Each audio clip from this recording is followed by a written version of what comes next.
জয়মাতারা জয়গুরু বামদেব। আজকে আসি মিথুন রাশি বা মিথুন লগ্ন নিয়ে। এই মিথুন রাশি বা মিথুন লগ্নের ক্ষেত্রে এই আপনার 23শে ফেব্রুয়ারি থেকে কি ফল পেতে পারেন। মঙ্গল কিন্তু ট্রানজিট হচ্ছে, প্রবেশ করছে কুম্ভ রাশির ঘরে। তাই মিথুনের ক্ষেত্রে কিন্তু জয় জয়কার হওয়ার একটা কানেক্টেড করছে। কারণ হচ্ছে এই মিথুনে এই মঙ্গল কিন্তু ষষ্ঠপতি এবং একাদশপতি, মানে একাদশপতি মানে হচ্ছে আর্নিংয়ের অধিপতি। এই আর্নিংয়ের জায়গাটি মিথুনের ক্ষেত্রে কিন্তু অবশ্যই করে অসংখ্য একটা ফল কিন্তু দিতে পারে, যেহেতু সে ধনিষ্ঠা নক্ষত্রে গমন করছে। মানে কোন কোন নক্ষত্রের ক্ষেত্রে মিথুনের ভালো ফল দেবে। তাই মিথুনের কি ধার বাড়বে, নাকি ধার কমবে, নাকি শত্রু বাড়বে, নাকি ভাগ্য খুলবে, জানতে সঙ্গে থাকতে হবে। আর একটা কথা বলি, যদি আপনাদের কোনো গ্রহগত সমস্যা থেকে থাকে বা কোনো সাংসারিক কোনো সমস্যা থেকে থাকে, আমার সাথে যোগাযোগ করতে পারেন। যে কোনো গ্রহদোষ, যে কোনো সমস্যা তারাপীঠ মহাশ্মশানে হোমযজ্ঞ ক্রিয়া দ্বারা মানে হোমযজ্ঞ ক্রিয়া দ্বারা যে কোনো গ্রহদোষ প্রশমিত করা হয়। পারলে দক্ষিণা কালিকার একটা কবচ ধারণ করবেন। নক্ষত্র নিয়ে কিন্তু আলোচনা থাকবে। এই প্রথমে দেখতে হবে যে এই মঙ্গল আপনার এই ভাবে রয়েছে কিন্তু নবমে। এই নবমভাবে যেই মঙ্গল, সেই মঙ্গল দৃষ্টি করছে আপনার চতুর্থে, দৃষ্টি করছে আবার আপনার তৃতীয়, দৃষ্টি করছে আবার আপনার কোথায়, দ্বাদশে। তার মানে এই মঙ্গল কিন্তু মানে এক এক সময় এক একটা ফল কিন্তু আপনাকে দিতে পারে। এবার ভাতৃকারক জায়গা সহিত একটু ডিস্টারবেন্স, এই ভাই দাদা বন্ধুর সহিত একটু ডিস্টারবেন্স তৈরি করতে পারে। শত্রুতা কিন্তু প্রচণ্ড হারে বাড়তে পারে, কিন্তু শত্রু কিন্তু ডমিনেটও কিন্তু হবে। তাই ষষ্ঠপতি যখন এই তৃতীয় দৃষ্টি করলো এবং চতুর্থে দৃষ্টি করলো, তার ক্ষেত্রে কিন্তু সেই অসংখ্য একটা জায়গা কিন্তু তুলে ধরবে। এই ভাই ভাতা বন্ধুর সহিত কোনো সম্পত্তি নিয়ে, কোনো জায়গা জমি নিয়ে কোনো কিছু একটা ঝুট ঝামেলা কিন্তু জড়াতে পারবেন বা হবেও। এই তৃতীয়স্থভাবে কেতু এবং মঙ্গল দৃষ্টি, তার মানে এই কেতু বলবৎটা কি বাড়বে নাকি ডমিনেট, যেহেতু মিথুনের মানে মঙ্গল মানে মিত্র নয়, মানে সেই কারণে কিন্তু একটু ভুগতে হতে পারে। যাই হোক, এই প্রথমে আসবো মৃগশিরা নক্ষত্র নিয়ে। মিথুন রাশির 5 নম্বর নক্ষত্র মঙ্গলের দশায় আপনি জন্মেছেন, তার ক্ষেত্রে কি ফল দেবে। এই যদি আপনার মঙ্গলের দশায় চলে থাকে, হয়তো আপনার যদি মঙ্গলের দশায় হয়তো আপনার চলবে না, আর কিন্তু মৃগশিরা নক্ষত্রের ক্ষেত্রে মানে আশানুরূপভাবে কিন্তু মঙ্গল ভালো ফল দেবে। এই ভাগ্য কিছুটা উন্নতি করবে। এই ঋণ হতে পারে, না এই ঋণ থেকে আপনি বিরত হতে পারেন, ঋণ হবে না এই ঋণ থেকে আপনি মুক্তি লাভ করতে পারবেন। হয়তো আপনার গৃহর জন্য বা বাড়ির জন্য কোনো রকম অর্থ ঋণ আপনাকে নিতে হতে পারে এই মঙ্গলের কারকতায়। এই ভ্রমণ যোগ কানেক্টেড করছে। এই ব্যয়টা হবে কিন্তু আপনার জমি জায়গা বা ভূমি সংক্রান্ত। এবং আপনার ক্ষেত্রে এই শত্রু কিন্তু ডমিনেট হবে। এই শত্রু যারা থাকবে তারা ডমিনেট হওয়ার একটা যোগ লক্ষ্য করা যাচ্ছে। তাই এই আপনার এই পায়ে বা কোমরে ব্যথা, একটু চোট আসতে পারে, সাবধান থাকতে হবে এই মৃগশিরা নক্ষত্রের।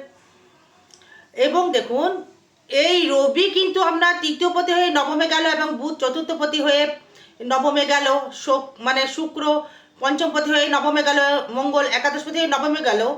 তার মানে এই যে 4-5টি গ্রহর একাত্রিত জায়গায় মানে মঙ্গল কিন্তু দগ্ধ হয়ে গেল। মঙ্গল যাচ্ছে ধনিষ্ঠা নক্ষত্রে, মানে আপনার জন্ম নক্ষত্রে গমন করছে। তার মানে আপনার শারীরিক দিক থেকে একটুখানি বলবো না, কিন্তু মানসিক দিক থেকে একটু ডিপ্রেশন আপনার আসতে পারে যাদের মৃগশিরা নক্ষত্র রয়েছে।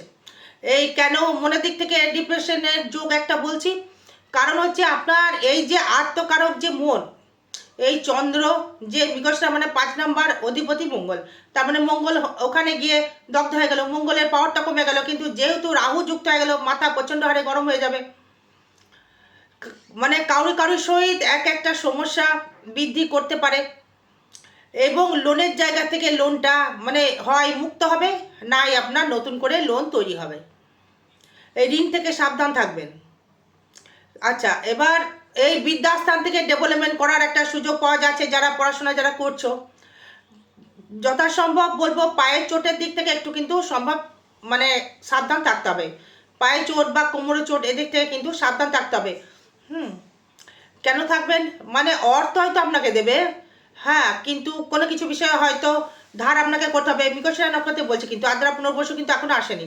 আয় বৃদ্ধি করবে মৃগশিরার ক্ষেত্রে। আদ্রা যদি আসি দারুণ ব্যয়, মানে আয় আদ্রার ক্ষেত্রে দারুণ দেবে, কারণ শতবিশা নক্ষত্রে হয়, পূর্ব ভাদ্রপদ নক্ষত্রে রয়েছে রাহু, বৃহস্পতি রয়েছে আপনার সম্পদ নক্ষত্রে রয়েছে, আপনার জন্ম সম্পদ নক্ষত্রে নয়, মানে মানে মঙ্গল আবার তাই, মানে অতি মিত্র নক্ষত্রে, মানে আপনার আদ্রা নক্ষত্রে মিথুন রাশির দারুণ টাইম পাবেন, মানে দারুণ দারুণ, মানে অর্থ বলুন, মান বলুন, যশ বলুন, মানে সর্বস্ব দিক থেকে আপনি ভোগ করতে পারবেন।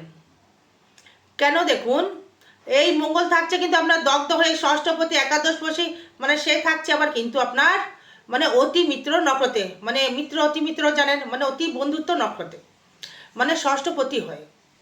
তার মানে আদ্রার সহিত যদি বলেন যে দিদি ভাই আমার যেমন আদ্রা নক্ষত্র বলছেন যে অতি মিত্র নক্ষত্র, তাহলে রাহুর সহিত মঙ্গলের কি অঙ্গারক দোষ কেন হবে, প্রশ্ন আপনার আসতে পারে, করবেন।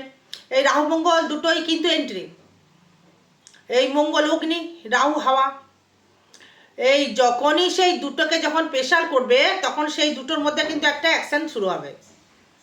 এবার আপনার ক্ষেত্রে কি হবে বা হতে পারে, মানে এই মঙ্গল যেহেতু এই থাকছে নবমে, বৃহস্পতির দৃষ্টি সপ্তমপতি এবং আপনার ক্ষেত্রে দশমপতি, মানে আপনার ক্ষেত্রে আদ্রার ক্ষেত্রে ভালো ফল পাবেন, মানে শত্রু তেমন আপনাকে কিছু করতে পারবে না, অর্থ সেভিংস বাড়বে, মানসিক একটা জোর বাড়বে, কোনো ভূ সম্পত্তি লাভ আপনি করতে পারবেন, কোনো জায়গা জমি আপনি লাভ করতে পারবেন, কোনো সম্পত্তি ক্রয় করতে পারবেন, বা আপনি কোনো রকমভাবে মানে উন্নতি বা ডেভেলপমেন্ট আপনি করতে পারবেন, এই ভূমি ক্রয় করতে পারবেন, কর্মের জন্য বিদেশ গমন যেতে হতে পারে, বা বাড়ি ঘরের পেছনে কিছু অর্থ ব্যয় আপনার হবে, দাঁতের সমস্যা কিছু আসতে পারে, নতুন গৃহ নির্মাণ হওয়ার একটা জায়গা রয়েছে, নতুন গাড়ি কিনবার একটা জায়গা রয়েছে, নতুন বাড়ি করবার জায়গা রয়েছে, এবং ফাটকা কিছু কিছু অর্থ আপনি পেতে পারেন। কারণ এই ষষ্ঠ স্থায়িত্ব কর্ম থেকে হয়তো আপনাকে ভাগ্য উন্নয়ন করবে না, যারা ঘুরে ঘুরে যারা কর্ম করছেন, হয়তো দেখা গেল মেডিসিন কর্ম করছেন, এই মেডিসিন বা গান বাজনা করছেন বা রন্ধন করছেন, বা বিদেশে গিয়ে রন্ধন করছেন, বা রেস্টুরেন্ট করছেন, বা জরিপে যারা কাজ করছেন তাদের ক্ষেত্রে জমি জায়গা, কিন্তু যারা মানে রেস্টুরেন্ট করছেন, হ্যাঁ, বা যারা জমি জায়গা মাপছেন বা লেখালেখি যারা করছেন তাদের ক্ষেত্রে দারুণ, বা জমি জায়গা নিয়ে হয়তো লেখালেখি বেশি যারা করছেন তাদের ক্ষেত্রে দারুণ জায়গা সুযোগ বা সুবিধা দুটোই কিন্তু আপনি পাবেন। তার মানে কি হলো, আপনার ক্ষেত্রে এই ষষ্ঠপতি হয়ে মানে একটা কানেকশন করছে আদ্রা নক্ষত্রে, মানে দারুণ ফল। তবে বলবো দক্ষিণা কালিকার কবচ মিথুন রাশিকে ধারণ করা খুবই প্রয়োজন। এই যেমন হ্যাঁ, যে কোনো সমস্যা থেকে মুক্তি পেতে দক্ষিণা কালিকার কবচ একটা ধারণ করুন। খরচা সাপেক্ষর ব্যাপারও রয়েছে, তবু জন্মচার বিচার করে নেওয়ার পরেও হ্যাঁ তবু ধারণ করতে পারেন, সেটা খরচা সাপেক্ষর ব্যাপার রয়েছে। এবার হচ্ছে দেখুন, এই যে আপনার যেহেতু মঙ্গল ষষ্ঠ একাদশপতি, এই মানে রাহুকে নিয়ে যুক্ত, একাদশপতি রাহুকে নিয়ে যুক্ত, মানে ফাটকা কিছু অর্থ দিতেও পারে, কিন্তু পায়ে কোনো রকম চোট আসতে পারে, সাবধান থাকবেন। মাথায় কোনো চোট আসতে পারে, ঘাড় স্পন্ডাইলাইটিস এইগুলো আসতে পারে, গ্যাস অম্বলের যোগ একটা দেখা যাচ্ছে, এবং এই প্রেমের জায়গা থেকে সাফল্য লাভ করতে পারবেন, প্রেম প্রীতি ভালোবাসার জায়গা থেকে সাফল্য লাভ করতে পারবেন। এবার আসবো পুনর্বসু নক্ষত্র।